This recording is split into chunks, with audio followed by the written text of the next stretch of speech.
Hey, Hayden, welcome. Come on in, everybody. We are getting ready to start a show by the seat of our pants. But we'll make it happen. It always happens. Hey, for those that are just coming in now, we're gonna pre-sip and sipping. I gotta drink something, so just forgive me. Yeah. I gotta fill my mug up. I'm drinking out of a can. The show will start shortly.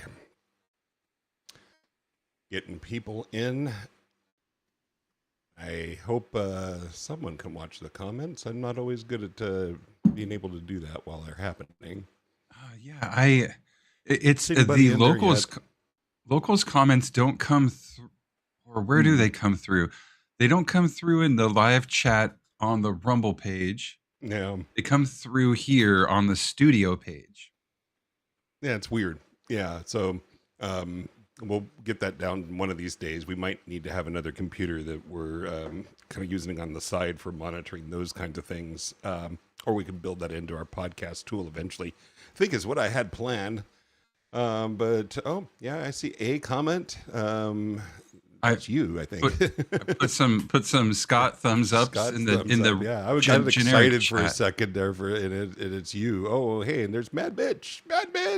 Hello, Flavor. Hey. Hello.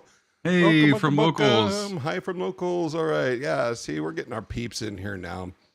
We got the makings of a show. I'm going to go ahead and start getting ready for the countdown. Which part? I think you're doing the first part tonight. Yes. Part 1. All right. I do it all from memory now, so we'll see how it goes. Turn off that banner. Go away banner. Turn off episode thumbnail. Make that go away.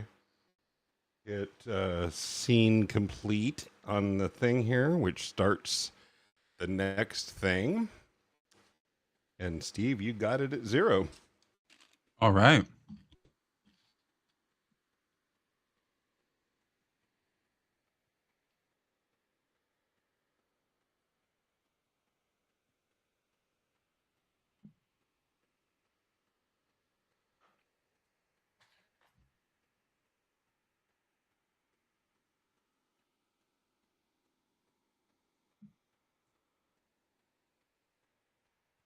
Government IT workers by day, persuasion enthusiasts, and verbal cage fighters the rest of the time. If you'd like to take your persuasion game to godlike levels, grab yourself your favorite stimulant and prepare yourself for the persuasion hit of the day. It's the Persuasion Club podcast, and it starts now. Now, come on. Now. Hey.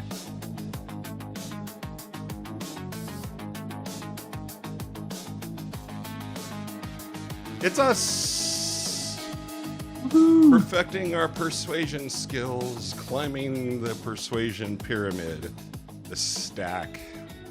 What do you know? Welcome, folks, to the show that never ends. Welcome.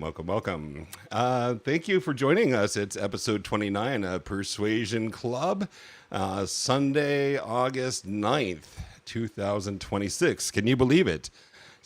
Steve, what have you been up to this week? We have not had a chance to talk literally like we usually do. So I know we almost got to talk. It's been a busy week. Put up a shed last week. Been getting storage in there and tweaking it, leveling the doors, and then this weekend's been filled with parents visiting and visiting parents. So.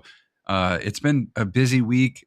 I feel like it flew by way too quickly, but here we are. But it's been good overall. I know that you said last week that your daughter was having a birthday this week. Did you get to do everything you Oh had yeah. planned. And how did your week go, Kevin? Went very well. Celebrated her 30th, which means I'm older than her.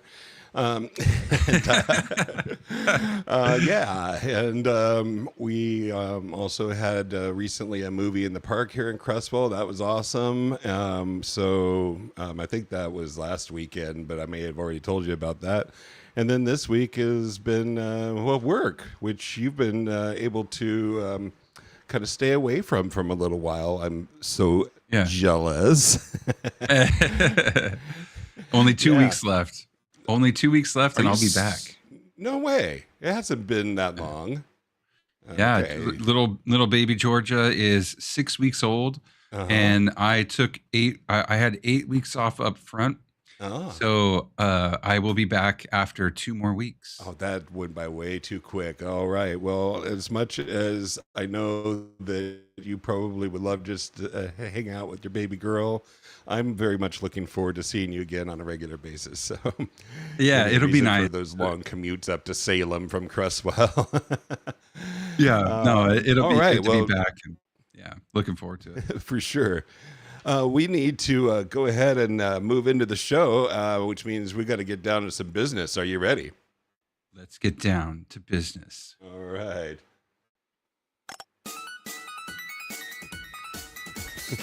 Hey.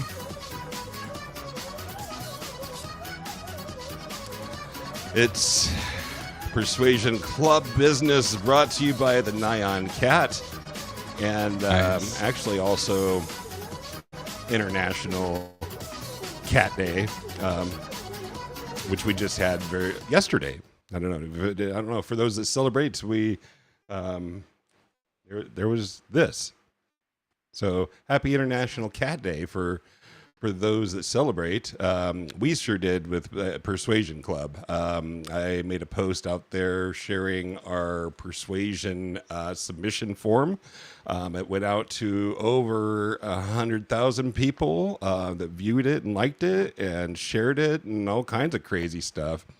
But of all of that, it's crazy enough, we actually only got one submission, which we'll get to here in a moment. So Okay. it's kind of strange how things like that work. I have no idea why. But anyway, Yeah.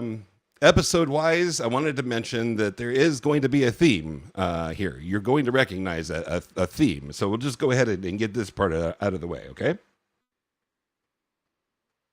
Hi, friends.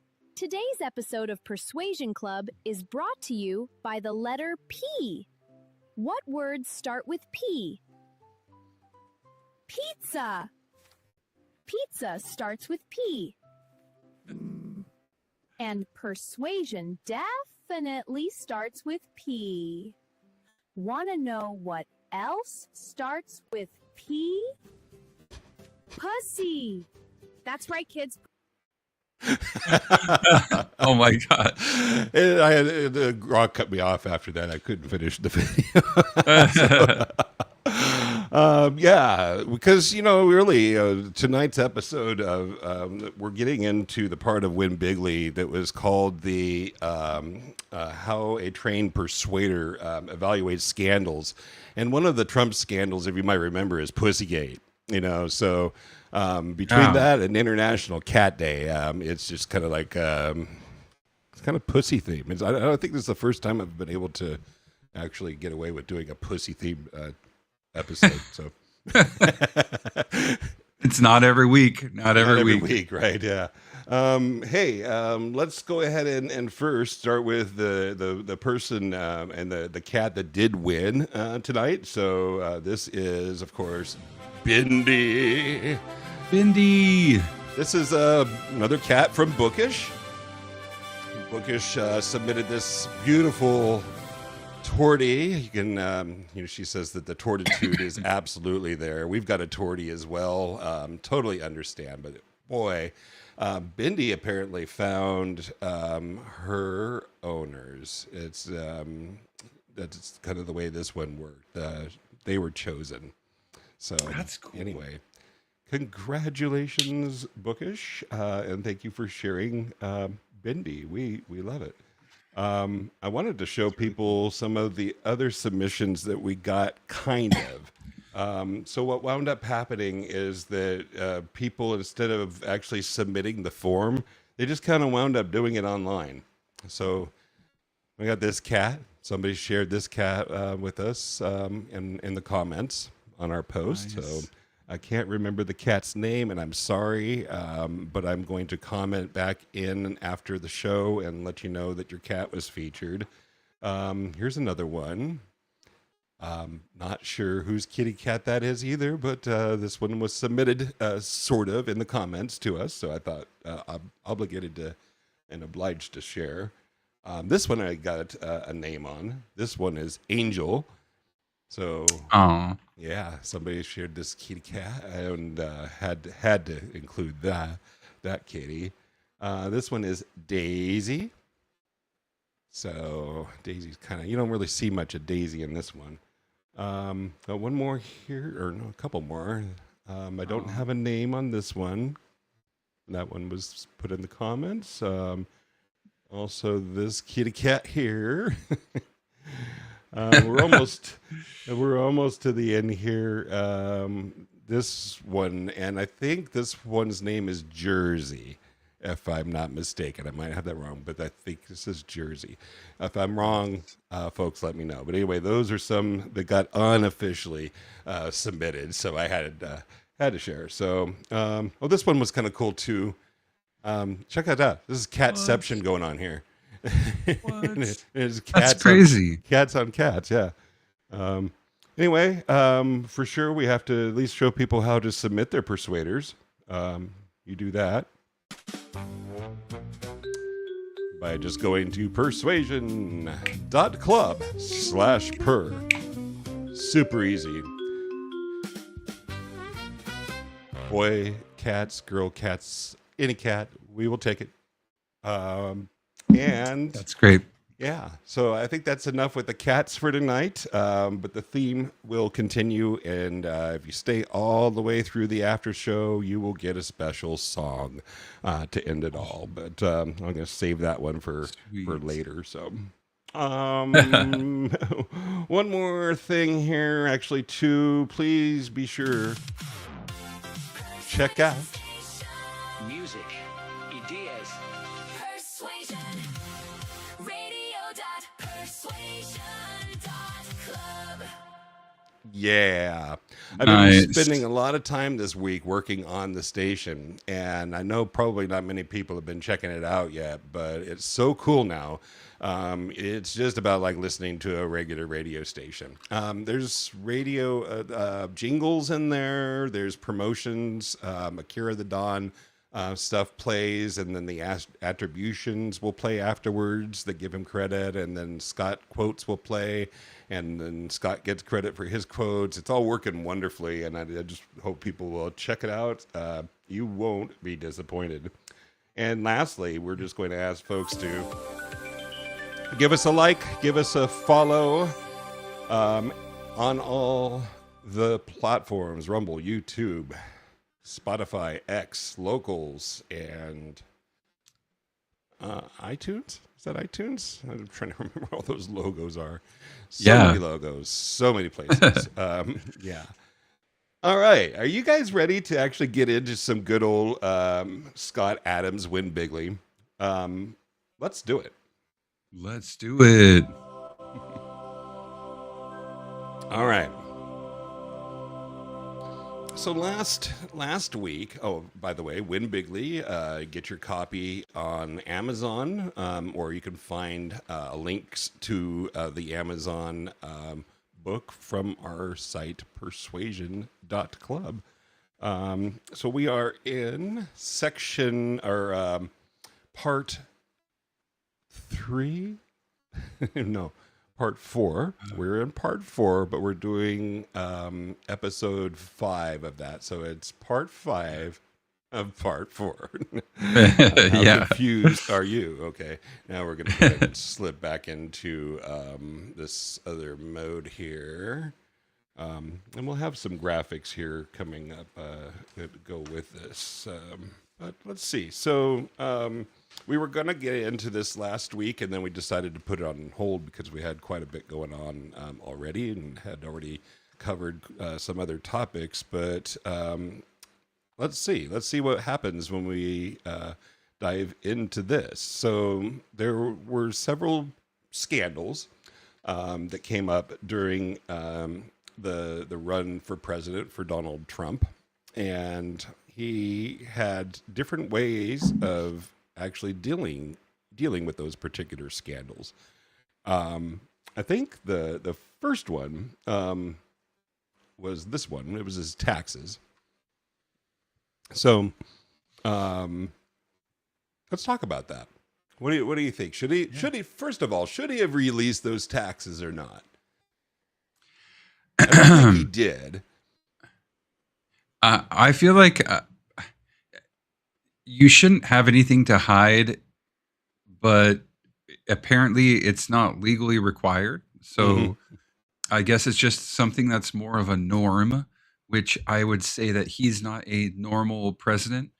So I don't, in my personal opinion, it just, in my head, I just took it more as like, well, he has something to hide. He obviously doesn't And a lot want of people people to took it that way.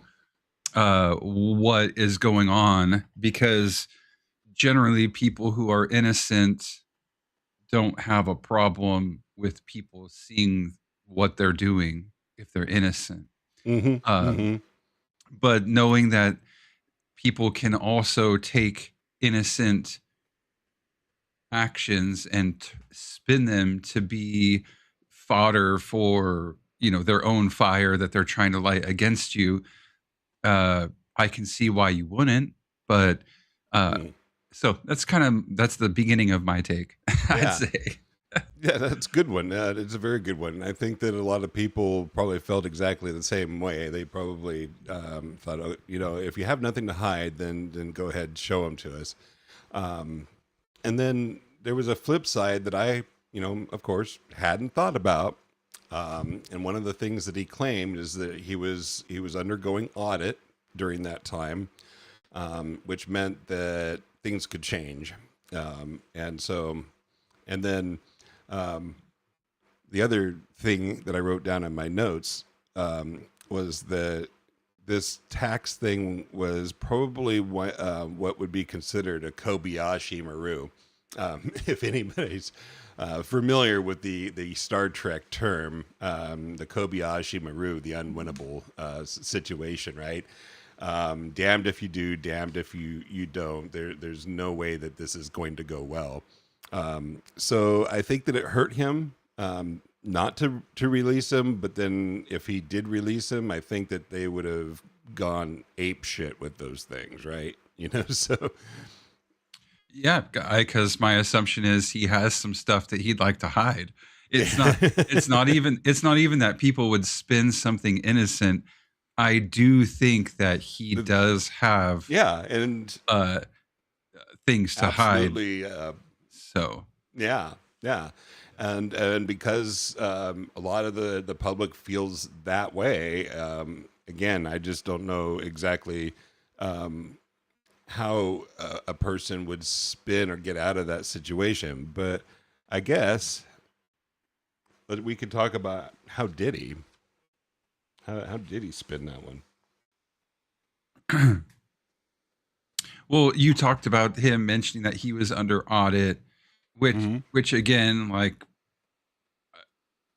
I guess means that, like, at the time, since he's being audited, things could change, and then that might seem kind of sketchy.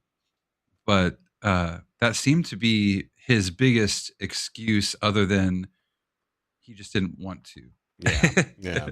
Well, here's some other notes that I threw in here as well. So because he didn't release those, he said that it was he made the reasoning that because I think he was under audit, that the IRS actually prevented him from releasing it.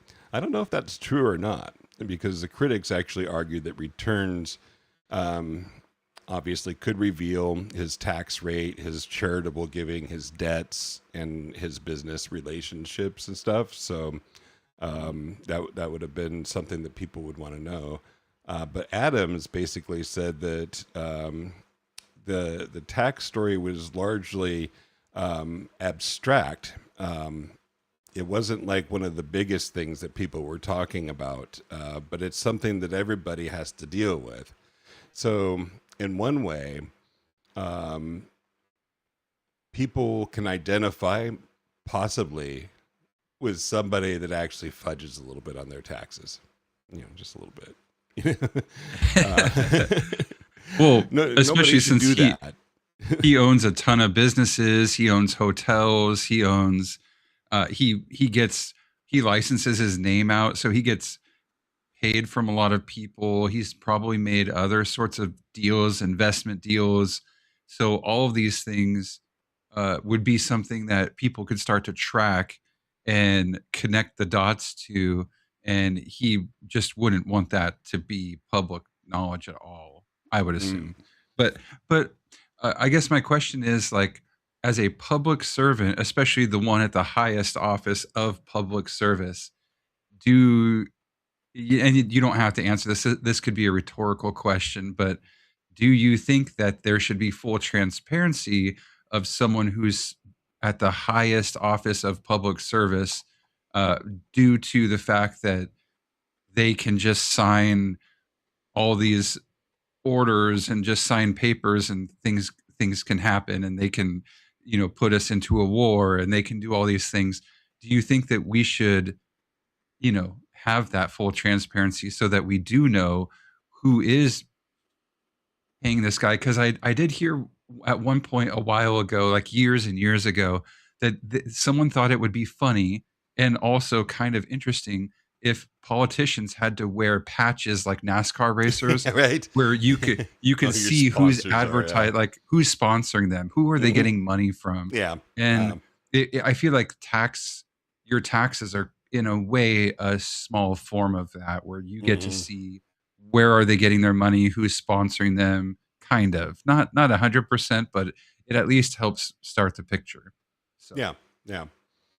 I personally am in agreement in terms of the transparency that you're talking about, and I think that if more people actually were to see kind of behind the scenes, what they would see would probably be the ugly. Like, I don't think there's yeah, probably anybody in politics, and having been in politics myself, serving as a city councilor for a while too. I'm not perfect. I've got all kinds of stuff in my, I'm not. I almost use the word closet. It's not the word that I meant to use, but when but I've got all skeletons kinds of shit. in the closet. Yeah. I got shit, and Yeah. like everybody, right? Everybody's got shit and baggage and crap, So if you're gonna judge, then I guess you can see all my shit if you like and ask me whatever question. But at the end of the day, I'm as fucked up as the rest of you, So what does it matter? It's like, how am I now, right? Am I, and I don't know. I guess the past does predict the present and the future, so that does have some bearing as well. So, Yeah, and I think the taxes that he would have had to show would have probably covered a lot of his campaign trail. So it's like, what's happening during the campaign that he was running with his finances? It may have shined a lot of light in places he didn't want people to see, because maybe he was getting money from places yeah, that people wouldn't want him to get money from. yeah, So and it was one of those things, like you said, it was like the Kobayashi situation where you can't win. And for him, like, to not show, even though that isn't a good look, it was mhm. better than showing it, because that would have been that would have been a worse look. Yeah. So Well, interesting, because here's basically the summary is that Trump reframed the issue around being under audit and at times around tax minimization as evidence that he understood the tax code. Rather than accepting the frame, what is he hiding? He pushed towards, I know how the system works, and kept moving to more visual, emotionally charged topics. So He kind of dodged it. That's really what he did. Is he just kind of like, I'm not gonna do it. IRS, says no, and I got more important things to talk about. That's kind of what he did. Yeah. And Yeah. it's up for the people to judge that, and then so I can see where people would have different takes on that for sure. Now the next one was the KKK slow denial one. Yeah. So Yeah. oopsie. Oops. Another scandal, another issue.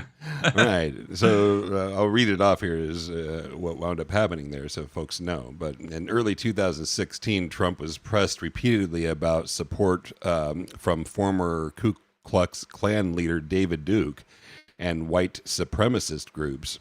In one prominent interview, he initially said that he did not know enough about Duke or the groups being discussed, despite having disavowed Duke in other contexts. So that didn't play well, yeah. Yeah. Yeah, I mean, that's tough. This again, it's a tough situation. You can't really say that you know the guy and that you like him. You can't really say that you don't like him because he's giving you his endorsement and press. I mean, I know you can do whatever you want, but it seems like another situation where he's kind of damned if you do, damned if you don't. And he took the smaller of the dams. He took the non all caps dam, and Yeah, right. and went with and tried to go with that one. Yeah. Yeah. And I think that so Adam's persuasion lens on this was the danger being the association, even without proving any kind of shared beliefs. Just the fact that he was being associated with David Duke in any kind of sort of way was not good. And so that was a mental sticky kind of thing, Trump KKK, that was not good for Trump. How did he survive it? Does anybody remember? Oh, are you asking me or are you asking the Well, crowd? Anybody that's got any answers? I don't even know. I forgot, but I did get some cliff notes put together here that I could share with folks so that we made sure that we got our facts straight. But what happened is that he eventually did disavow Duke. But the reluctance to do so instantly and concede ground also fit a broader Trump pattern that Adams had highlighted, which is avoid giving an opponent a clean victory on demand. So if he had done it right away, that could have looked bad. But by doing it eventually, actually may have worked better for him in this case. I don't know. The cost apparently was that the slow denial itself prolonged that damaging association. So until he actually finally disavowed David Duke, people were making that connection. And the longer that he went. Part of me wants to think that he was buying himself time to maybe make some contact with this person and maybe say like, hey, I'm getting a lot of flack for who you are, so I kind of have to disavow you. So he kind of bought himself some time to like figure out with his PR team, like, what can we do? What do we do? And because as someone who's going to be the leader of the United States of America, and with the KKK being kind of a big part of history, and still something that still exists even today, it's hard to think that the person running for president would have no idea who this person is. So it did kind of put him in a situation where people are like, well, you're obviously not being honest about this, because it'd be like saying like, oh, well, I don't know who the leader of North Korea is because I've never met him. I don't know the guy. It's like, well, yeah, but everybody knows who he is. So, it's like, if you're going to be a leader of the country, and this is a big problem within the country, or at least a lot of people view it as a problem. Obviously, it has there are members of the KKK who don't think it's a problem. They think it's, probably a good thing, because they're members of it. Uh, so anyway, and also I've heard that Portland in Oregon has one of the larger, uh, like groups of this, uh, clan, and that No kidding. actually Really? there was a huge, and maybe that was something that was more recent history and not necessarily today, but there was it seemed like there was a huge concentration in Oregon, which would also make sense due to some laws that Hmm.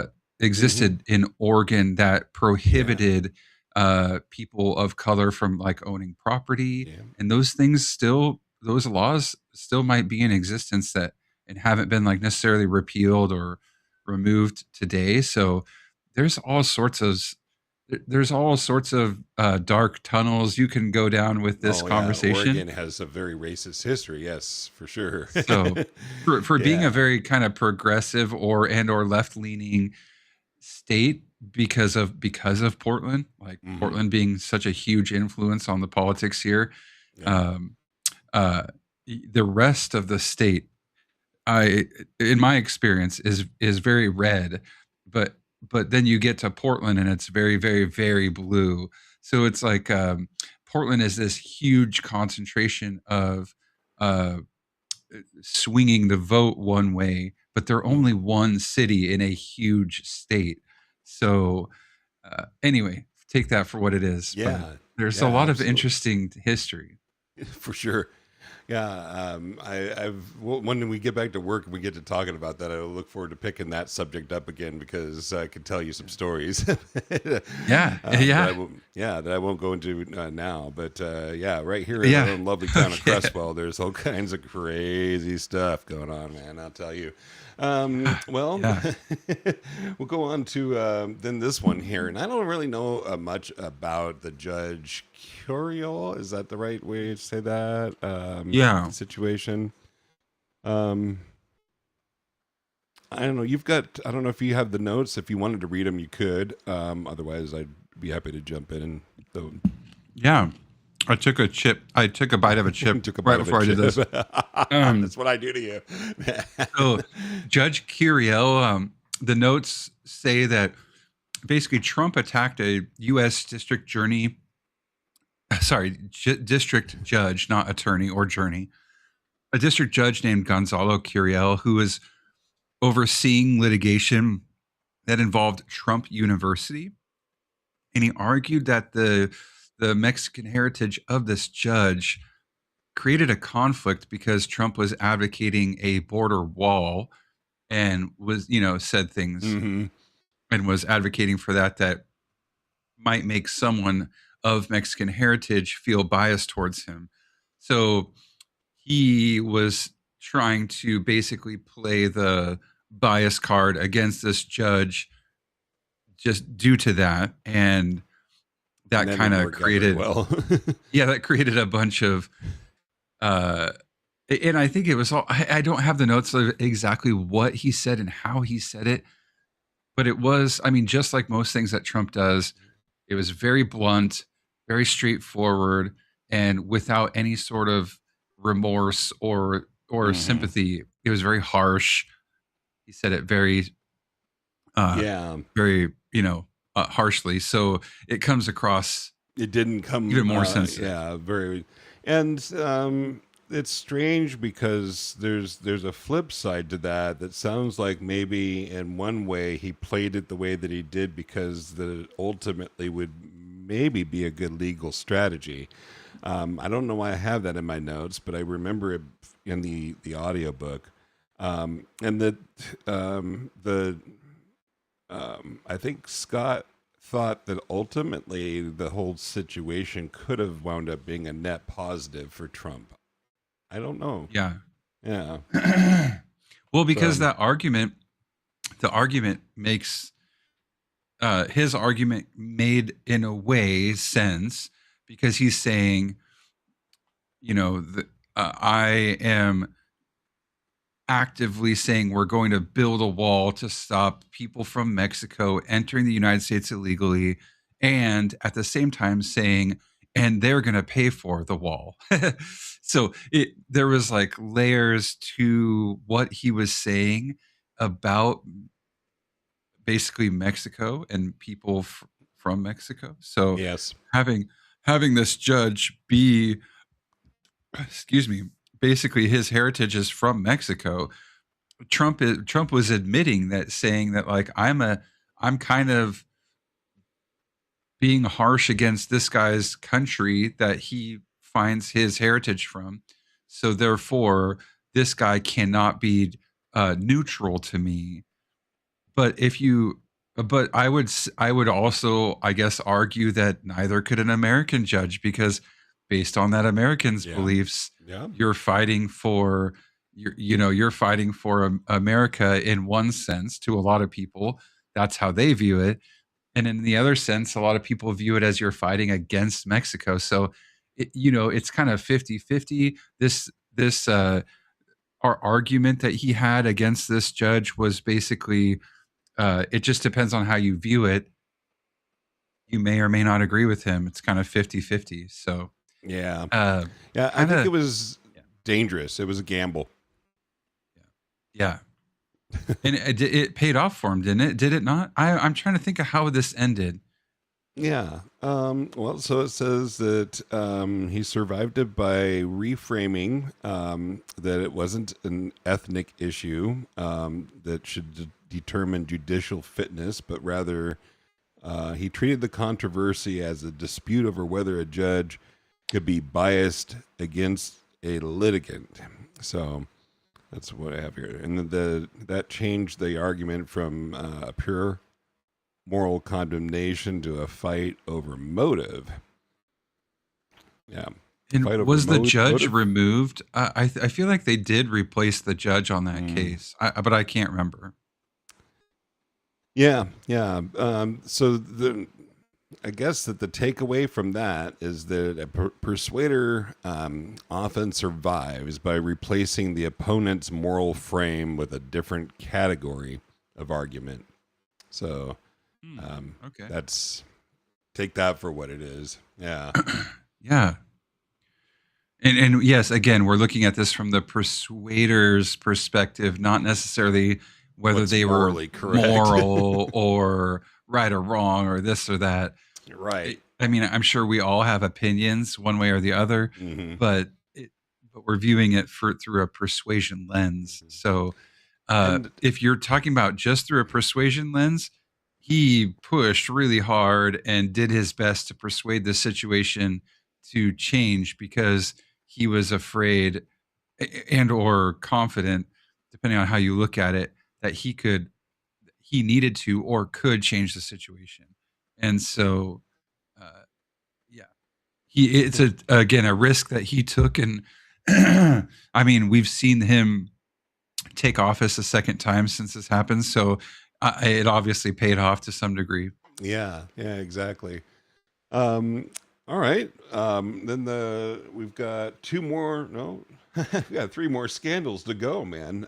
So let's jump to this one here, Okay. which is controversy. I don't know if you remember that one at all. I don't, but I can go ahead and read this one here because these are the notes that I think would describe it as best as possible. At the Democratic National Convention, Kaiser, is that how you say that? And Ghazala Khan, excuse me, parents of the U.S. Army Captain Haimuyan Khan, who was killed in Iraq, criticized Trump's proposed Muslim travel restrictions. Okay, now I remember this.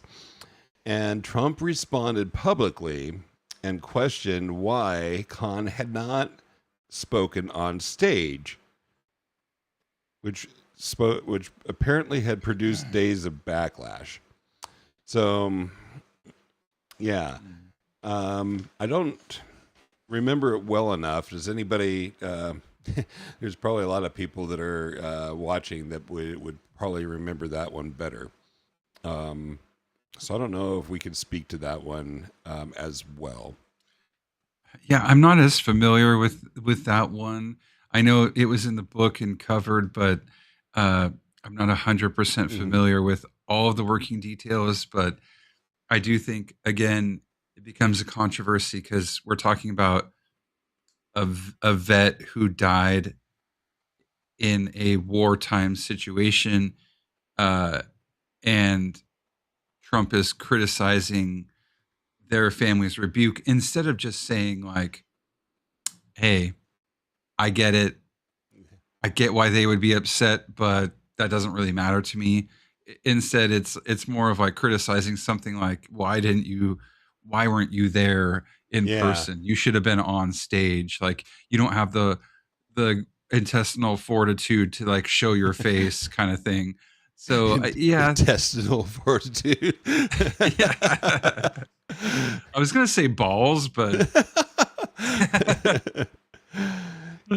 Here's something else I put in my notes is okay because this is just a little bit more that I extracted in my personal notes was that apparently when Trump was talking about uh, Khan, and I keep now that we've talked about the Kobayashi Maru, now Khan kind of Khan, but Trump referred to him as a nice guy, but then he wondered aloud like why his wife didn't speak, and then kind of speculated that maybe she wasn't allowed to speak, which put and framed Khan in kind of either a racist or sexist kind of frame.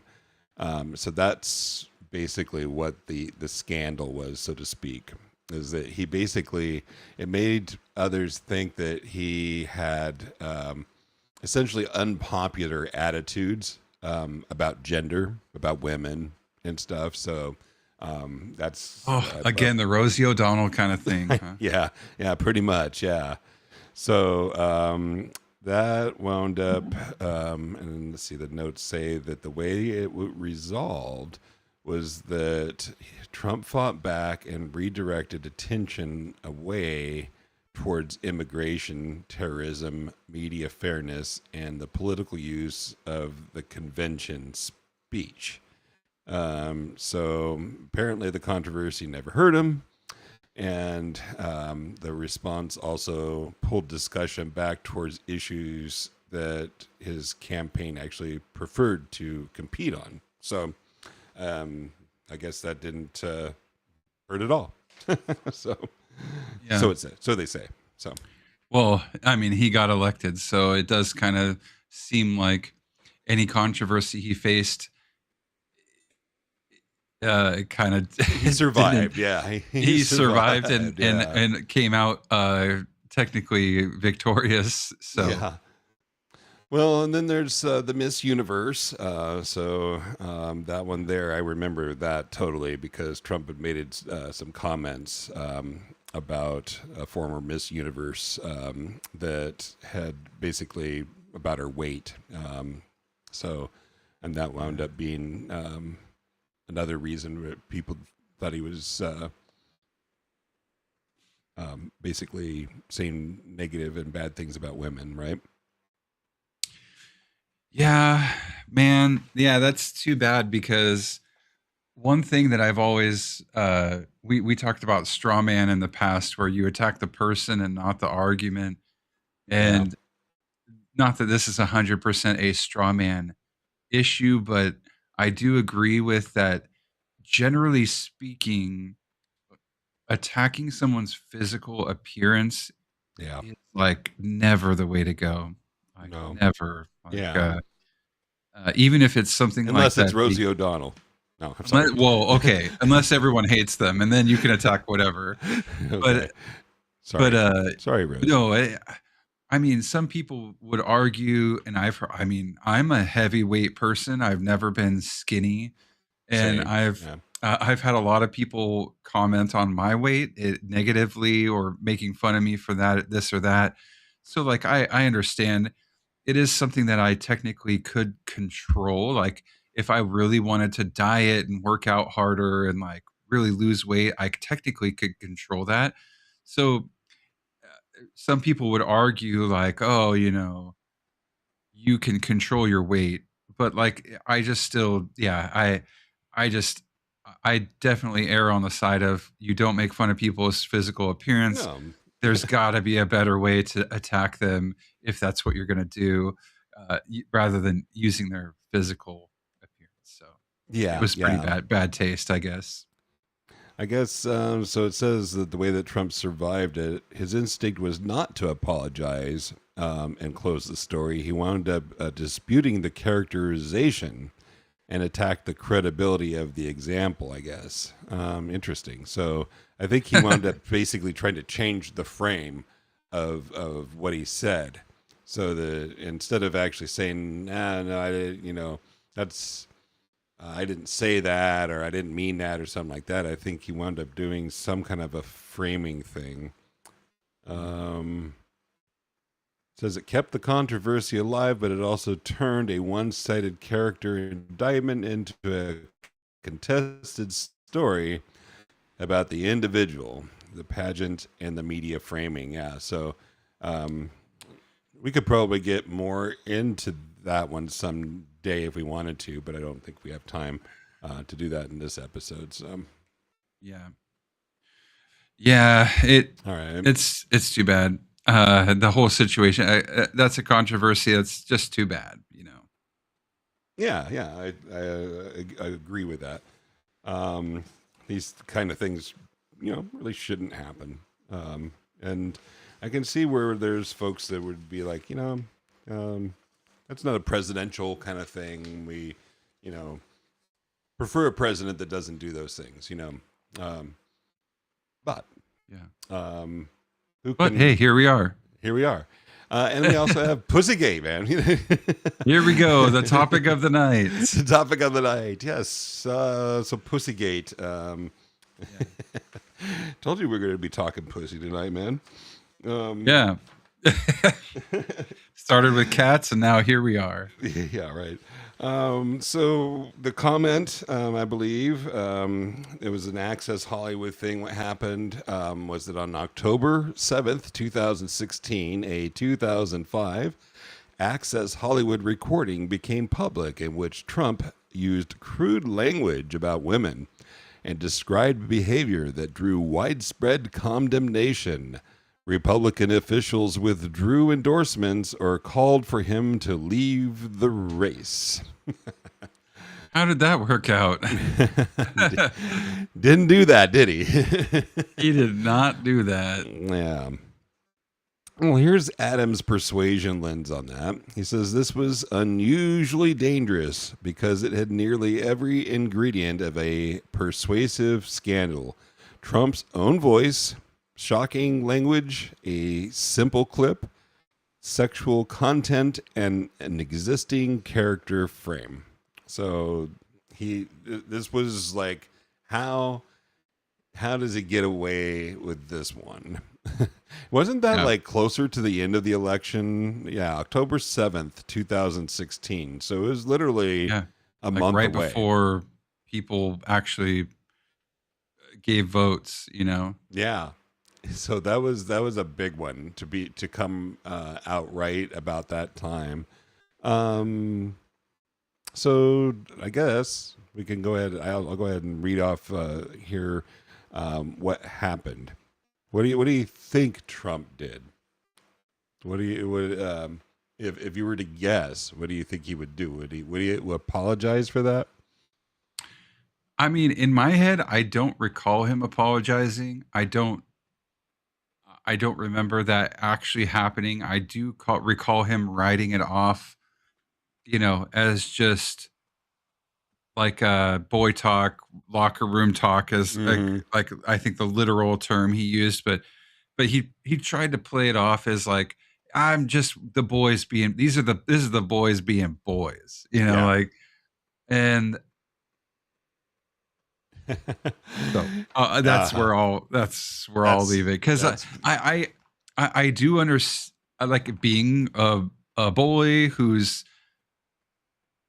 joked around with other guys, and like things like that, you do say you would say things. I'm not. I mean, that's pretty Yeah. out there for what he was saying.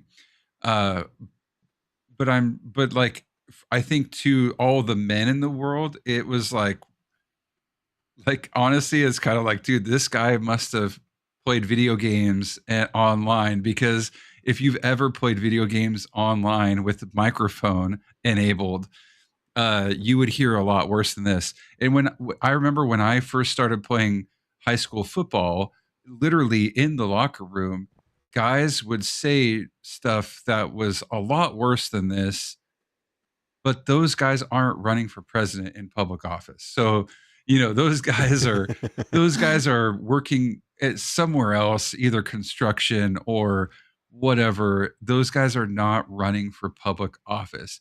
Everything that you do or have done or has been recorded when you take public office or run for it, everything comes to light, and Yeah. everyone will find everything they can to destroy you, because there's another half of the country that doesn't agree with you. So so this was just a huge misstep. I can't believe it was recorded. Those kind of things where it's like, man, there's no And refuting it. yeah, He didn't yeah, refute that it happened. yeah. Well, and there's, the question, it's like, okay, so this was something that was said years ago. They got it on film, I think, or something like that. So is this reflect Yeah. his current thinking, or is this, just, okay, this is the way he was in the past, but he's a better person now. Well, A lot in of questions. 2005, he was in his 50s. So Yeah. it's not like he was going through puberty in True an that, actual yeah. he wasn't in an actual locker room with actual high school kids as a high school kid himself, which Right. is where that would probably be more spoken out loud. This Mhm. guy is in his 50s saying this stuff. So to argue that it's not necessarily who he is or what he believes, it's like, well, in your 50s, are you saying that like Yeah. you're And not grounded quite yet? yeah, and just to say, he never did claim that. That's just something that I think you could have done or something. But no, he Yeah, actually wound up. Oh, go ahead. no, I was just agreeing with you. Oh, and then he did apparently apologize. Like you say, I don't remember that part of it, but apparently he did. And then, like you say, he called it locker talk. And then his reframe or his way of shifting things was to say, Bill Clinton said worse than that. So, totally like projecting, like Bill Clinton, who was already president at one time and had quite a few scandals associated with him. Yeah, Bill Yeah. Clinton is where, that was genius. I'm going to say that was genius. Well, and it's the husband of the person that was running against him, right? Uh-huh. So, Uh-huh. Yeah. I'm just going to say, so it again, and we come back to that, we're talking about the persuasion. This is what we talk about. Politics is not our thing. The persuasion was spot on with that one. So, and that is how Trump survived Pussygate. that's crazy, wild. Yeah, so you ready to play some Persuader game? Let's do it. Let's switch over here and get our stuff up and running. Okay. Excuse me. Let's go Oh, into. Oh, yeah. Questions for the evening of Pussygate night. $10 on All the right. line. Yep. $10. We're- Wait, sorry, my screen kind of messed up here. 1 second. Let me get this right. No, you might have to refresh it. Sometimes if you're talking about the game. Yeah, my side. Here we go. I've got it working now. Okay. Question number 1 for the evening. Adams's master persuader idea mainly points to someone who what? Only uses logic puzzles. B. Always wins every court case. C. Never makes mistakes. Or D. Uses weapons grade persuasion tools that reshape how people interpret events. Oh, hey, SJV just says he's taken off. So see you, SJV. We hope to catch you later. So, See ya, SJV. anyway, I think it's D. Weapons grade persuasion, man. I do. I haven't heard weapons grade persuasion mentioned since the beginning of the book. I do like, let's see, D. Let's lock it in. Oh, yeah. All right. Okay, getting into the controversies. The Khan family controversy in Adams's write-up is useful as a case study of what? Whether microphones can record golf. B.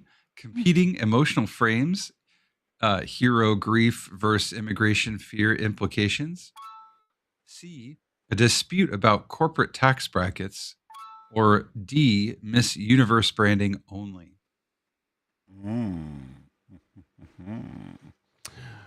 Well, I will let you offer up your answer first. I am looking at B because it's competing emotional frames. I think, That makes the most sense to me. yeah, the hero grief, his parents are grieving and they're making a statement on his behalf of this hero or a fallen war vet.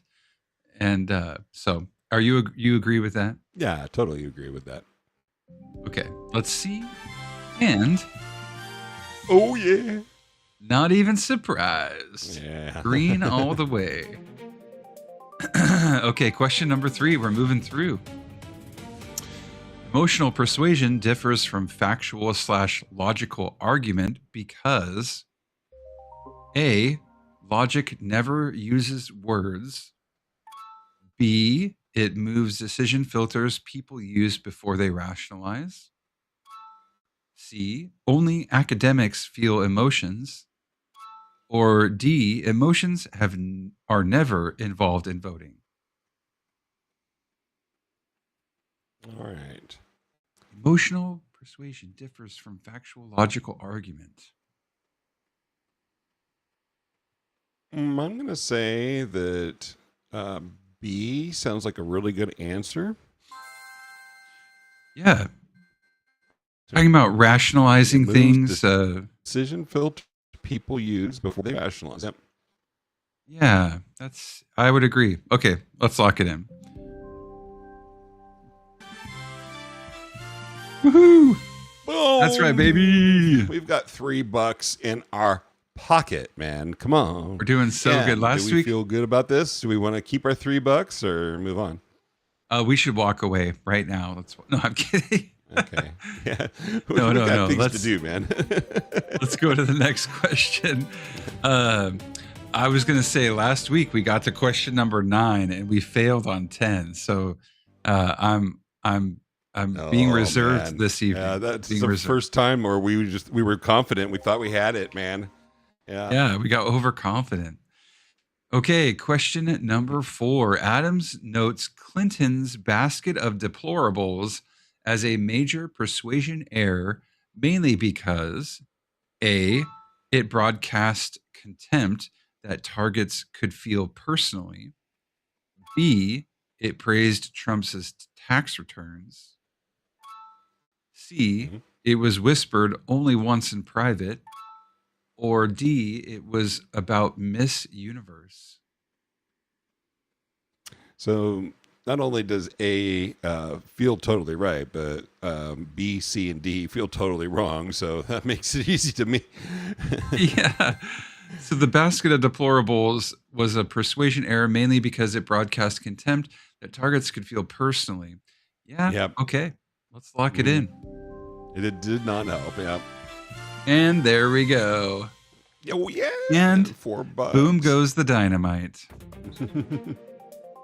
Okay, question number 5. We're almost halfway through. We're going at lightning speed tonight. A contrast adjustment after a scandal tries to what? A, change what the audience is comparing the event against. B, delete the event from all servers, kind of like what. Anyway, Somebody C, did. someone else did. Yeah.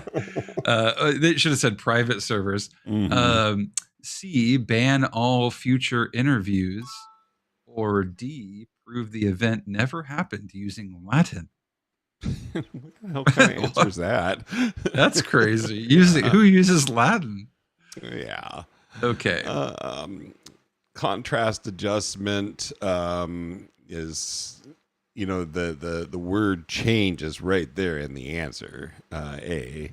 So I think that's got to be it. Changing what the audience is comparing the event against is correct. Mm-hmm. We're on fire tonight. We're like too good. We're too good. All right. Ouch. Yes. Too hot to handle. All right. Question number 6. Gotcha. Which statement best matches Adams's persuasion lens on tax returns? A, only scandals with video can be illegal. B, tax returns always decide elections. C, a scandal can be politically serious yet still low persuasion if it lacks visuals and gets crowded out. Or D, if something is legally important, it automatically dominates voter emotion. Ooh.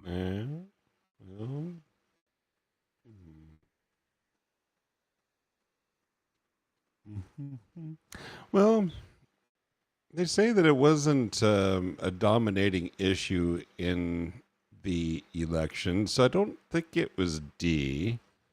But a scandal can be serious, and if it lacks visuals and gets crowded out, I don't know. It's kind of between C and D. What do you think?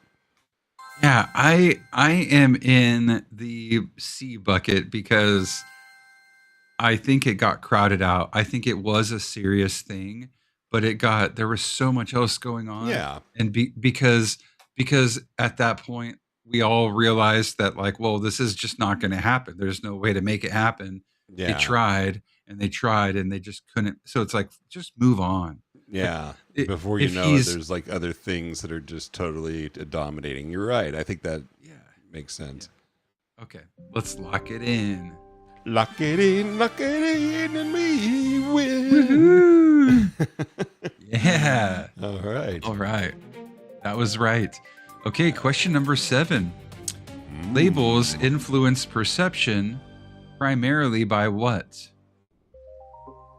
A, preventing anyone from remembering names. B, replacing all video with text. C, installing a filter that sorts later facts into a ready-made story. Or D, making contrast impossible. Labels influence perception by.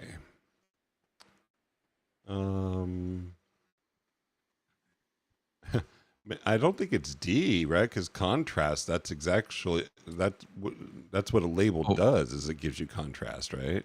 Turning highlight off. Yeah. Mm-hmm. Let's see.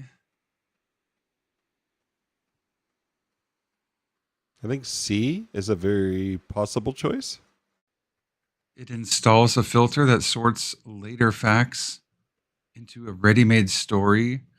I mean, that labels, like what we've talked about. Trump gave labels to people, or nicknames, Crooked which Hillary. is kind of a label. Yeah. So that does kind of seem low energy jab. Yeah. That's so funny. I know. Yeah, I think C should be Okay. our final. Okay, let's see what happens. Awesome. And we're still on a roll. Yeah, we're still in the game, as they say. Question number 8. In Adams's Miss Universe / Alicia Machado discussion, critics and supporters largely what? A. Focused only on WikiLeaks. B. Ran different movies on the same episode / disrespect frame versus brand spokesperson frame. C. Agreed completely on every detail. Or D. Debated only interest rates. This is a pretty easy question for number 8, because all the other answers suck to me. Besides B, which is the long-winded answer. So, is B, when it says ran different movies on the same episode, is that like the 2 movies, 1 screen? Is it same thing? Because we've talked about that kind of approach. Think so, yeah. There was, yeah, the 2 movies, different people seeing different things, even though they're watching the same thing. Yeah, so someone's seeing disrespect, where somebody else is saying, "Hey, that's branding" or whatever. I think B is probably it. Okay, I don't disagree. Let's see what happens. I was almost kind of worried there because it was question 8, and they're usually the harder questions. But and Mad Mitch had agreed with us that it was B. So I think we were in the clear there. We had support. Okay, question number 9. Here we go. When a defensive response repeats the opponent's ugly frame, the persuasion risk is what? A. You rehearse and reinforce their association in the audience's mind. B. You automatically win the fact check. C. You erase confirmation bias. Or D. You create tip 20 contrast automatically.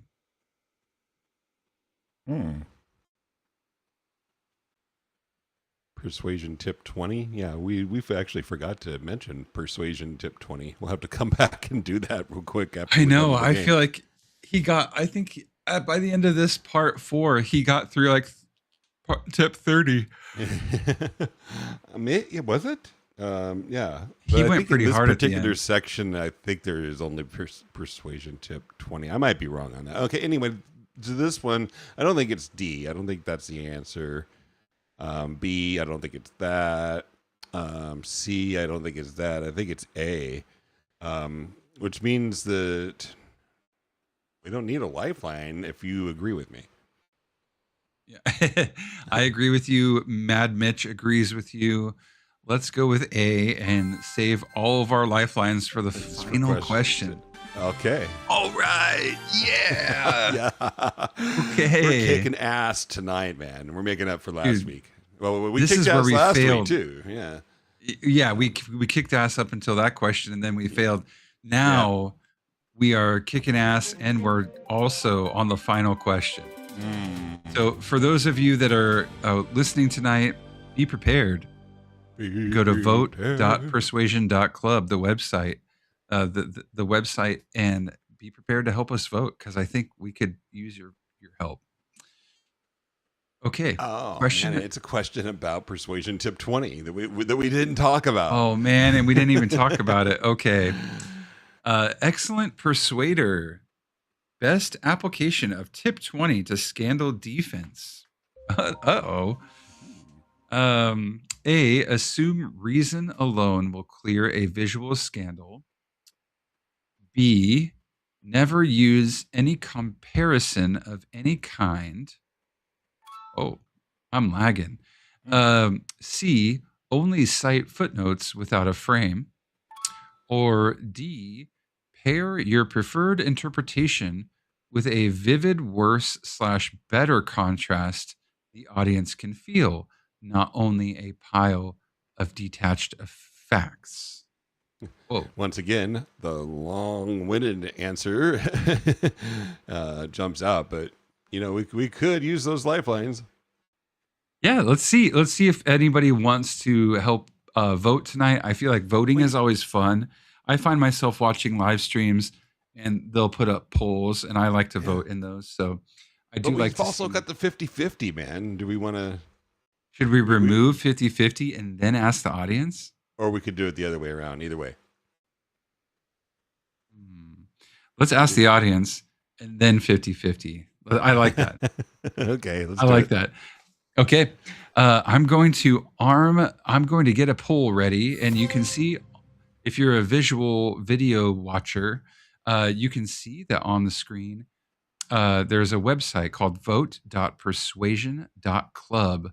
If you go there, in about 10 seconds, the voting will begin, and you can vote on A, B, C, or D and help us answer correctly tonight. This is our final question, so it's kind of And a we big want deal. the $10, man. $10 is on the line. Yeah, Ding, that's ding, at least ding. half of a Big Mac, so we need this. not even a full pizza. yeah. Yeah. Oh man, Domino's. Anyway, this doesn't need to be an advertisement for Domino's. By the way, the poll is live. Vote.persuasion.club. Go vote. There's Got 8 65 votes. seconds left. Yeah. Domino's, man, it's been doing real good for me lately. I've really enjoyed Domino's, and it's been like under $10 for 3 topping pizzas or whatever. Yeah. And I know they're a big chain.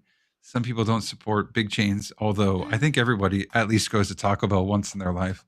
But Not anymore. Domino's is the Taco Bell of pizza, minus the diarrhea bug. Yeah, which apparently turned out not to be a thing, although now that same Taylor Farms is also recalling even more stuff again, so it's crazy. Yeah. So I went to Costco. I went to Costco on Friday, and I was grabbing some lettuce in the refrigerator section, and this older gentleman just looked at me, and he was like, "I wouldn't get that if I were you." Oh. He's like, that farm, the farm that is on that package, is the one that's going to give you diarrhea. And Oh my goodness! Wow. I just was like, we talked for a second, and I ended up grabbing a different bag because I felt like he was watching me. So I grabbed a bag from a different farm. But anyway, the voting results are ready. Okay. Uh, And it looks you like can see D, that- was Yeah. the choice. Yeah.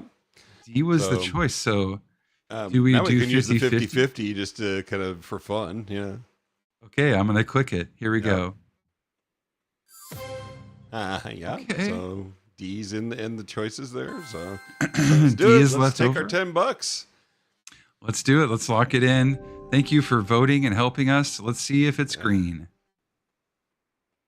Yeah. Here we are. Win. Hey, where's We the fanfare? Where's the music? the It's all gone. Yeah. Well, okay. That sounds Beautiful. great to me. I don't know where the music went, but you can see we won the $10. That's so amazing. run back- Thank you, everybody. Yeah. I'll run back here to the previous. Didn't mean to play that again, but we didn't ever talk about persuasion tip 20. So that's that one. People are more persuaded by contrast than by fact or reason, which we did talk about quite a bit tonight. So That's interesting and a great thing to keep in mind. yeah. I think that pretty much covers us for tonight on this pussy-related episode of Persuasion Club. So we're going to go ahead and sign off for the night. And then next week, I can't believe it, we're going to have part 6 of part 4. But I hope that will be the last of that series on part 4. I think we can wrap it all up, which means then we'll get into part 5. Which is the last big part of the book. This one's been taking a while. We've definitely spend a lot more time here than It's we been did. really fun. Yeah, for sure. I Okay. don't. Yeah, Don't regret any of it. No regrets at all. We're learning stuff, and I don't know for folks that don't realize this, but Steven and I, kind of on a whim, we were doing this at work. We were going to start a book club, and then we decided that we would just turn it into a podcast so that you could see these two hosts go from a zero to hero. We started with 0 persuasion skills, and now we're not master persuaders. We're not weapons grade. We're not even commercial grade yet, as Scott would say. But we're certainly on our way. And I hope that you guys are too. I hope that our audience is getting something out of it. And that you are enjoying being along for the ride. We appreciate you being a part of it. So let's go ahead then and do our outro. We'll do a after show after this, so stay tuned. Okay. Thank you, everybody. We'll see you See you next next Sunday week. night. I'll be right back.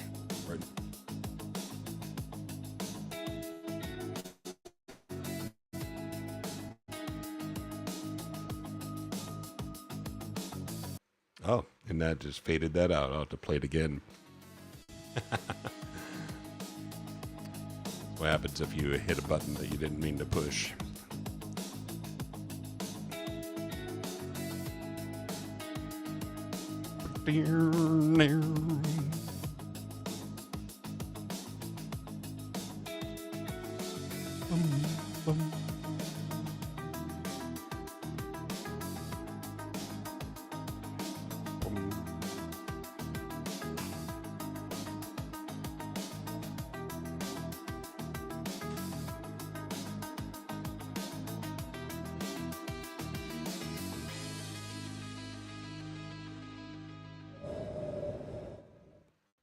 All right, the official end of the episode, and now we can move into the after show.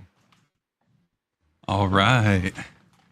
Here we go. I know you said you had a song. I'm excited to hear that later. Oh yeah, that's for the very end. So you gotta stay tuned for that. There we go. And there's a join link if anybody wants to come in and hang out with us. We made it super simple. You just go to join.persuasion.club and that'll take you to Rumble Studio, and then you just kind of connect in and you can come and hang out with us if you want. Have you thought? I thought since last week we talked to SJV in the after show, and he was talking about that Dale Carnegie book. Is that kind of at the top of your list of what you'd like to go through in the future? Here, I'll turn that down. I didn't mean to go that. Is that good volume right there? You still hear? I like it where it is now. Yeah. Yeah. It's Okay. Good. All right. That's our radio station playing, by the way, folks. So Nice and slick. yeah.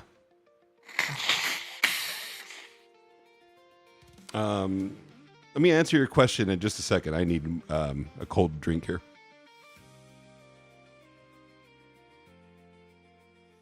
I stopped asking strangers for a map to my mind. Most of them were lost, just better dressed than I. Oh yeah. Do you have a fridge in your room there? That's nice. Yeah, it's the one from my car that I have in the back of the Suburban. Ah, cool. It is cool. Yeah, I just figure, well, I might as well bring it in here into the office. But I'm thinking about getting a fridge for the office. Oh yeah, this thing is ice cold. I don't know if you see if we can hear. So, I know you mentioned that your daughter's birthday went well.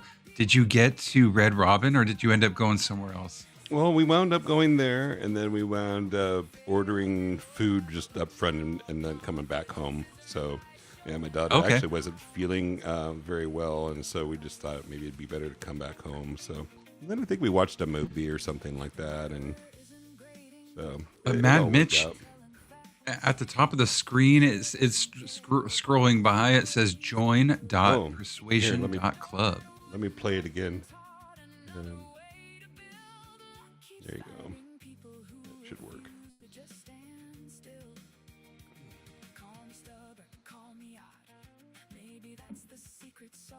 Yeah, no, this week it was definitely one of those weeks where I was like, I do miss being at work a little bit. I'm starting to realize that like it's coming back. Like soon again, I will be coming back to work, and it was like, well, I like, yes, I never want to come back to work, but I have to. So with that being the reality of I have to, I was also like, well, at least I have something to look forward to. I have the chance every week to be able to hang out, sit down and talk with you for a while, Kevin, and of course other people in the office too. Yeah. But I feel like you the occasional Dennis when he's in the office, because I feel like I only see him like once a week as well. Yeah. Ramoy, who's always fun to talk to. Uh-huh. So there's at least when I do come back to work, I have things to look forward to rather than it just being pure torture. Yeah. So- I agree. Yeah, I mean, I would almost say that not very many people enjoy going to work every day and working as hard as we do. And so if I were in your position, I'd be like, yeah, hell yeah, be home with my baby daughter or go back to work. Fuck work, man. Yeah, 100%. And like, I feel like every week, right? The last couple weeks, it's been like, the baby, she's been smiling a lot more. She's showing a lot more awareness, even though it's still getting there, and she's still pretty young, but it's like right as I go back to work is, going to be the times when I want to be home almost the most, So it'll be a struggle, but at least I have people that are there that I can look forward to talking to, and it'll help me stay sane while I have to go back to work. So Just drop it in the chat there. So, Mad Mitch, if you want to try to click the link in there. I don't want to make this 100% talking about work, but they did promise at some point a reorganization. Oh yeah. Has that progressed at all? A little bit. We had a meeting. It was actually the day of the barbecue, and they did a meeting about it. And they're at such early stages with it that they. Let's put it this way: it doesn't seem like it's something that's going to happen anytime soon. Like it's probably at least 6 months away, maybe even a year. Okay. Yeah. I know, and again, we were going to move buildings a year ago, and that's still kind of getting delayed. So I just don't. I feel like a lot of these things are like initiatives that they start up, and then eventually they just go, maybe we were wrong, and we should just cancel everything. It's like, yeah. Well, it was kind of like you remember how we put all those what do you call them, drop-in cubicles. So yeah, they reconfigured all the space. They went through a lot of work to actually create more space by taking out all those files that used to be there. And then, and then they created like all these drop-in cubicles so that people could, not have a permanent cube, but they could just drop in, and they don't get used at all. Nothing's happened at all. But again, it is public service work. There's a lot of opinions that people have of things that we should do. So then, those things get acted on.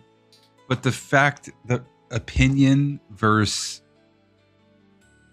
like reality is usually very, So you have a lot of people that want to fight for a lot of stuff, like, oh, we should have this because, I heard at like Nike or some private organization that like they do this kind of thing and it works really well for their people.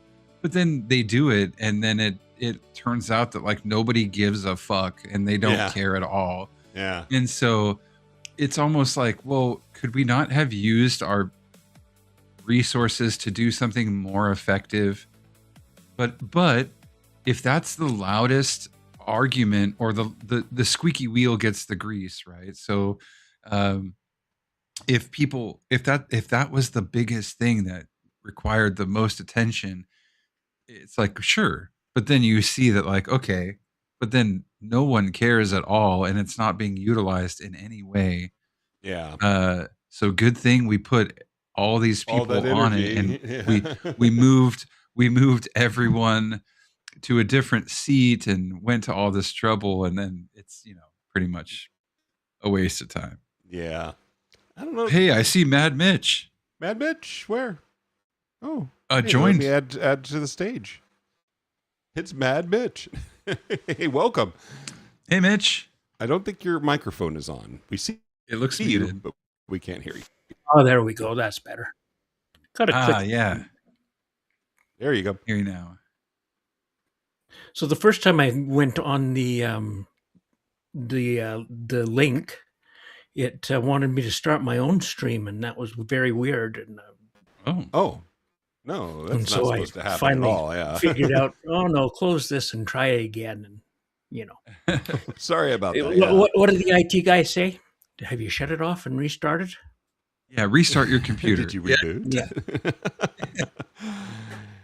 Yeah. Well, how are you? Do you work in IT, Well, Mitch? Are you an IT person? I am the IT guy's worst nightmare. Oh, The okay. opposite. I'm an accountant with a geeky bent. Ooh, And okay. So I work mostly on accounting systems and that kind of stuff, but Okay. Cool. fairly deep technical skill stack. Nice. But IT has moved on beyond me. I'm probably about 5 years behind the times, but And, That's not too far. yeah, that's not bad at all. And to be fair, I mean, I would say I'm not even really an expert in IT anymore. Not like I used to be. There's a lot of people that can run circles around me. So, yeah, you pay people to do that for you now, right? yeah, right. Yeah, Yeah. absolutely. Yeah, So, yeah. yeah. I may have certain expertise and a certain talent stack, but yeah, there's a lot of stuff like the computer stuff that I used to do. Building my own computers and installing stuff and all that. I don't do that anymore. The biggest thing that gets beyond me is security. I understand security at a very, very, very basic level, but with AI and a lot of like supercomputers out there these days that can do hacking at millions of attempts a second, I just don't get how security works that well, because it seems like a very hostile environment in the technical world to be a security administrator. It seems like a very risky job and very tough to accomplish. But everything else I'm pretty comfortable with. Security, though, feels very beyond me. I'm willing to admit that. Yeah, what was the Microsoft security architecture back before they went cloud-based, before SharePoint and all that? What was it called? I can't remember, but I used to be fairly good at that. I could set up, Like Kerberos or NTLM authentication or something? yeah, Or, something like that. I don't remember Maybe, what yeah. the name of it was. I yeah, never Active got Directory. certified in any of that stuff, but Yeah, I could say all the lingo and all the words that make me sound like I'm technically proficient, but at the end of the day, it's like go ask Grok. Yeah, it's tough. So tell us a little bit about yourself, Mad Mitch. That's all I know you by. so it's actually my 35th anniversary today. Oh, really? So I should Hey, probably congrats. hang up here before too long and go visit the wife. Oh, But yeah, that might. you know, she's listening to a book, so she's happy. Oh, okay. Nice. Well, it's But, not our anniversary, but we probably will have to do the same thing soon. Yeah. Yeah. Our wives usually like to hang out with us a little bit before bed. So, So I got Yeah. 4 kids. Four They're all kids? successfully launched and gone. So we're recent empty nesters. wow. Nice. Last year we had 3 weddings. 3 of my daughters got married within a year span. No way. Yeah, Wow. and I used Steven's to have a on the- lot of hair. You- Steven's on you the flip said- side. This is us. Look at us, Steven. And look at us. And that's you in 30 years. Yeah, That's great. so Hey, I live in Canada. All right. I'm Okay.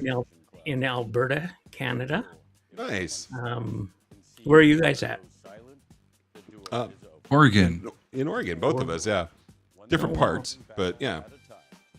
Yeah. So, So then- I've been to like, Vancouver, BC, and I've been to Whistler, a little bit north of Vancouver. But as far as my Canadian experience, that's about as far as I've gotten. Yeah, so you got into the most liberal part of Canada. Sort of like Okay. Canada is very much like the U.S. in that both of our coasts are very liberal, oh, okay. and then Okay. The more rural, more conservative you get, the bigger the city, the bluer it is. But Yeah. Yeah, that's what we were kind of talking about earlier, is where like in Oregon, Portland is not necessarily the largest city, but it has I think the biggest population. And so they kind of very much sway the votes of the country, not the country, the state. And then you get outside of Portland and it's very different. yeah, So you're saying Yeah. Canada is very similar, where large cities are very blue, or like I don't know what they're considered in Canada, like liberal or in Canada it's red. we're opposite of you guys. The liberals, our version of the Democrats are red here, and okay. the conservatives are blue. So Okay. It'd be confusing. got to hit that -1 when you multiply by -1 as you cross the border, and it's all good. okay, Gotcha. okay, great. You But, you follow BJ at all? Oh, yeah. BJ? Yeah. yeah, Yeah, he's another- I'm on his stream every chance I get, Okay, cool. Yeah, he's awesome. and on his Discord channel. I don't know if you guys have checked that out at all. I have, yes. I've watched a bit of some of his episodes. Not ever a complete episode, but like bits and pieces of each. Yeah. And I like what I'm seeing at it from him. It is pretty political. So if you're not into the politics and stuff, then it Yeah, wouldn't no, be for he's you. But definitely. But yeah, no, it's well, Canada's gone crazy. So yeah, we're sort of those of us who are not hardcore liberals or hardcore Democrats are fighting for our lives. It seems like, because it's just like they just passed laws that are going to make Canada worse than the UK as far as prosecuting people for things that they say. wow, Oh, yeah. oh I- wow.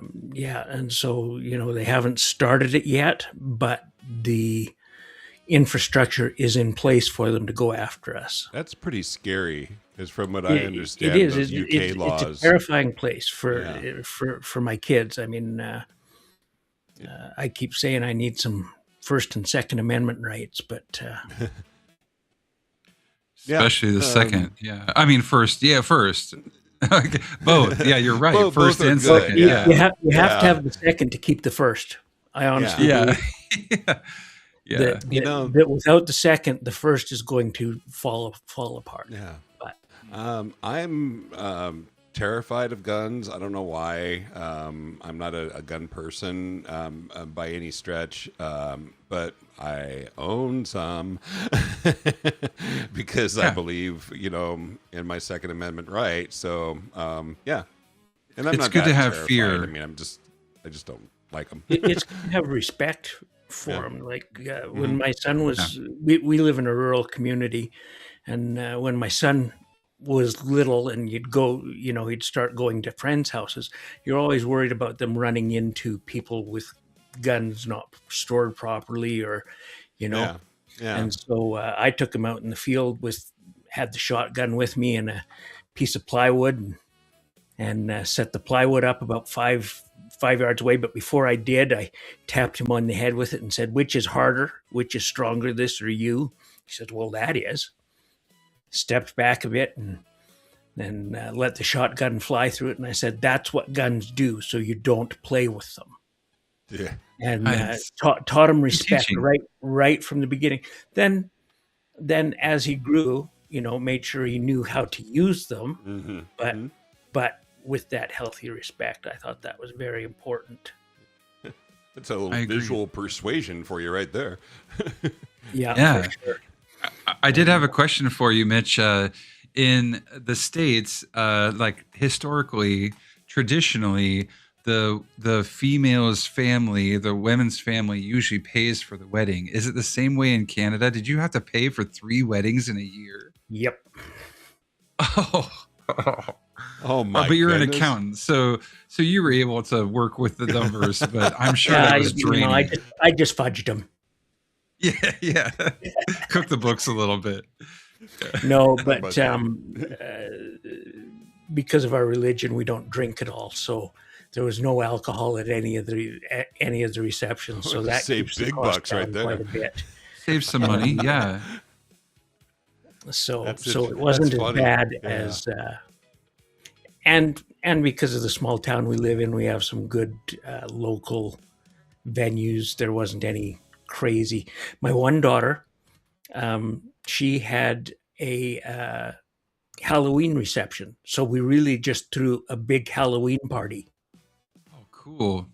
And like fun. the dinner Yeah, was that sounds like hot real fun. dogs and cotton candy and and popcorn and so I mean and she loved it. Like that was totally her theme. And That's and great. so and then we had the one princess, but Yeah. so anyway, That's it was really fun. cool. Yeah, that's cool. My wife's family is not for alcohol at all, but a lot of the people that did attend would drink if it was available. And so I remember I went and bought like 40 bottles of wine or something that we shared with everyone at the wedding or whoever wanted it. But yeah, not having alcohol or a bar or things like that does save a lot of money. And if you're in a rural area, that means that like there's a lot of property. So it would be nice to have a lot of land to work with.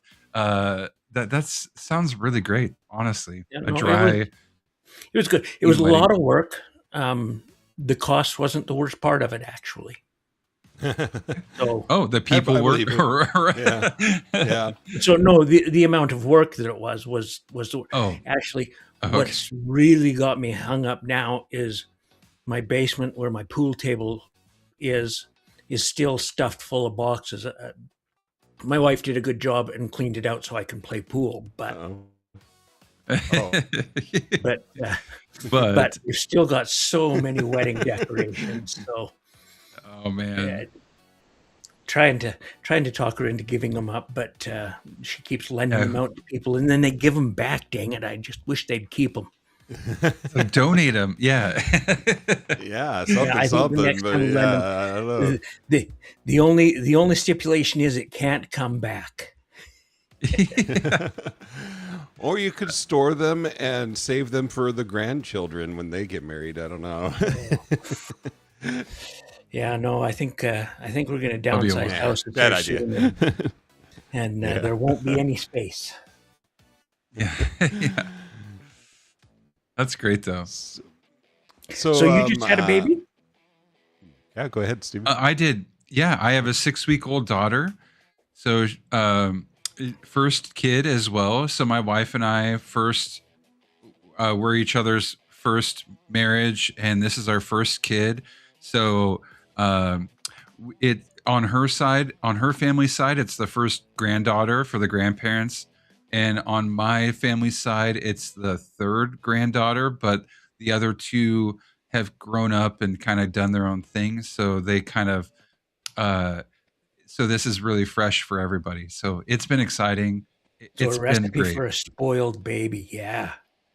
Yeah, I'm working on that because I've been thinking about that a lot. I think a lot of greatness comes from ashes, like rising from the ashes.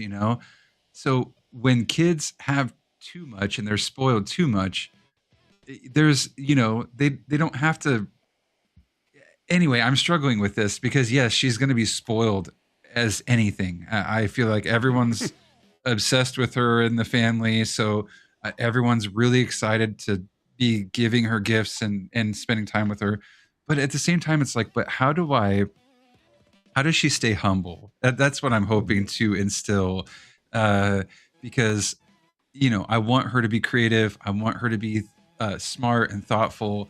But if she's overly spoiled, then that can that can lead to other problems. So anyway, so that's kind of been on my mind a lot lately. Yeah, no, it's fun spoiling them when they're little. Yeah, but, for sure. But you don't want them to get into the everybody gets a trophy that has led to all kinds of problems, in my opinion, for today. Yeah. When we started doing that in the 90s, I don't think we understood what we were doing to our kids. Yeah. I would. It definitely changed things when we just kind of basically kind of removed competition and things that made people strive to be better and and exceed and excel. If that's the direction that you were thinking when you said that, Yeah, for sure. That's anyways. So how about you, Stephen? How many kids you got? I'm Steven. This is Kevin above Kevin, me. sorry. Yeah. Yeah, I was just gonna say that's. And then he points up at me. That's funny. I have two. So I have my daughter just turned 30, as Stephen mentioned, and then my son is 28 last May. So he's on the spectrum. So he's still living here at home with us, which is totally fine with me. He's a good kid. Yeah, no, that's fun. Yeah, that's fun.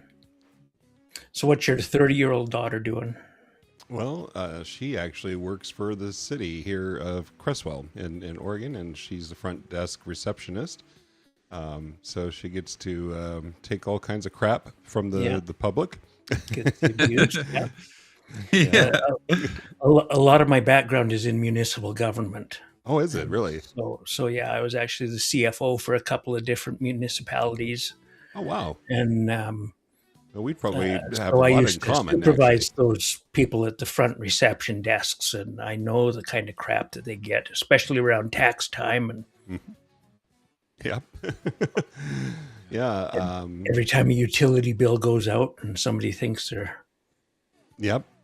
She deals with that on a regular basis. Yep.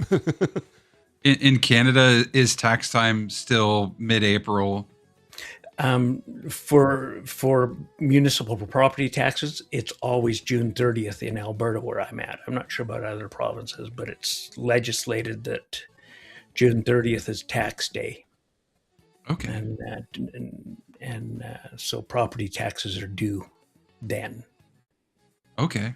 So are you still dealing with the aftermath of that? That's not too far ago. I gave up the municipal game for a while. After a while, it was those dang city councilors just drove me nuts. Having been a Kevin former knows. city I know councilor. that's the jab I was taking. I love Yeah. it. I love Yeah, it. that was Yep. good. Good one. Yeah. Well, and to add on a little bit, and why I think that we could probably relate is that before being a city councilor, I worked for the city of Eugene for 21 years. And so I had a pretty broad scope of what the entire city did, because I was in their e-government program, which was to take everything that the city does as far as city business and put it online. So, all of the things like I wrote their parking ticket payment system. I wrote, all kinds of systems and stuff like that for collecting this and that. So when you do that, you get a totally different perspective, than the citizen. Yeah. Yeah, no, and it's amazing how much municipalities do. Like they are the frontline service provider for so many of the government services. Yeah. And actually, I think being a counselor is a thankless job. I It is that pretty thankless. That is the Kobayashi Maru of right. of positions, right? It is, because there's just Well, it's here's what I wish though, is the here in our small town, we definitely have going to accomplish an agenda, but we've also got some pretty smart people that serve who understand that, like what you just said, it's a service, and the reason that the city exists is to basically deliver the service. Your water, your whatever, the things that people need to live in a city, parks, you know what I'm talking about, and nothing else. There's nothing else that the city is responsible for, or the counselors. But for whatever reason, everybody injects their political bullshit into it, and that's why we get a big old mess. So. Yeah, or you get the guy that thinks, well, I'm going to come in and run this place as a business. Yes. Oh, that's our current mayor, by the way. Yeah, and that is that was the end of my first CFO job. Mm-hmm. I was paid about 40% below all my peers, Right. which was fine because I took the job at that rate. But then in Alberta, where we were, this was 2006. The economy was booming, and I was having headhunters call me every day saying, hey, come do this job, come do that job at significantly more money. And I was like, well, I don't want to. I want to stay here. I like where I live. I like what I'm doing. And the mayor decided to get involved in the salary negotiations. And I said, I just want just a little bit more money than I'm getting now. And he says, no, if you don't like it, you can leave. Of course. And he actually said that. Wow. And I thought, okay, I can. 2 weeks later, my notice was in and I was gone. Wow. And about 4 months after that, one of the town councilors came to me and said, please come back, because they found out that somebody at the golf course had been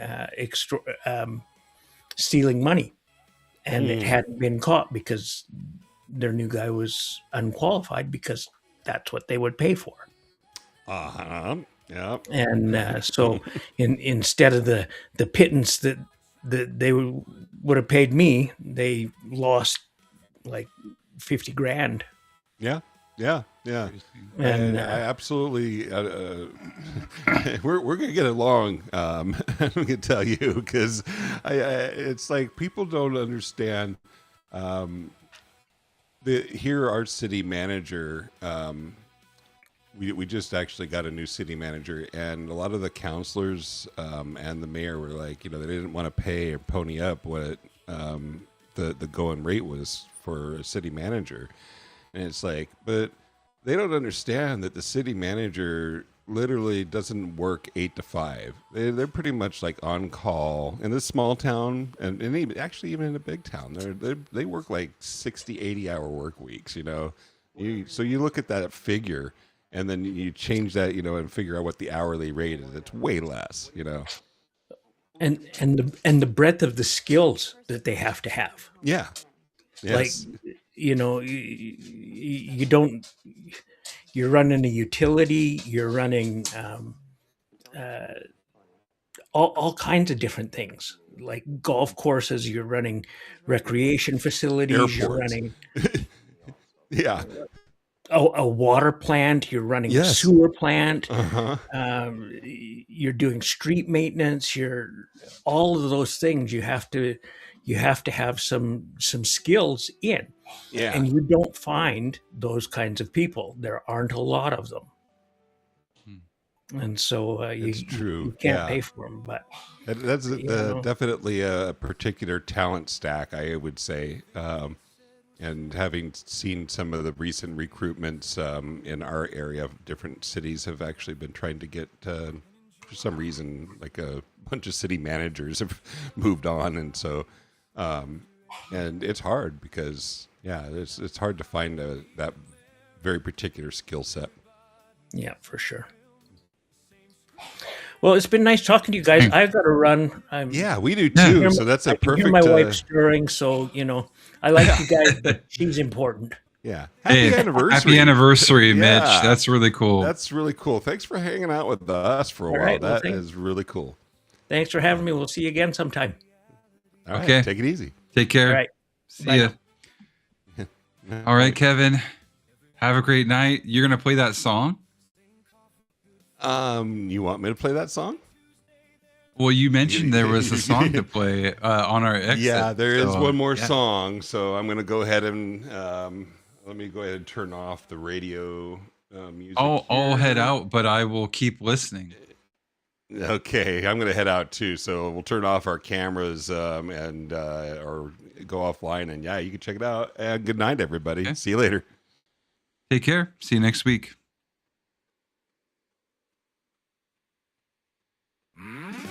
Now what starts with the letter P? Pussy starts with P. Let's think of other things that start with P. Who cares about the other things? P is for pussy, it's good enough for me. P is for pussy, it's good enough for me. P is for pussy, it's good enough for me. Pussy, pussy, pussy, pussy starts with P. P is for pussy, it's good enough for me. P is for pussy, it's good enough for me. P is for pussy, it's good enough for me. Pussy, pussy, pussy, pussy starts with P. Hey, you know what? Puppy start with P, and pickle start with P, and pizza starts with P, and pizza is pretty good. But we're not singing about pizza. Penguins start with P, but they're way too cold. Pajamas start with P, but eventually they come off. And persuasion starts with P. Hey, now we're getting somewhere. P is for pussy, it's good enough for me. Yeah. P is for pussy, it's good enough for me. P is for pussy, it's good enough for me. Pussy, pussy, pussy, pussy starts with P. Yeah. Pussy, pussy, pussy, pussy starts with P. Oh boy. Pussy, pussy, pussy, pussy starts with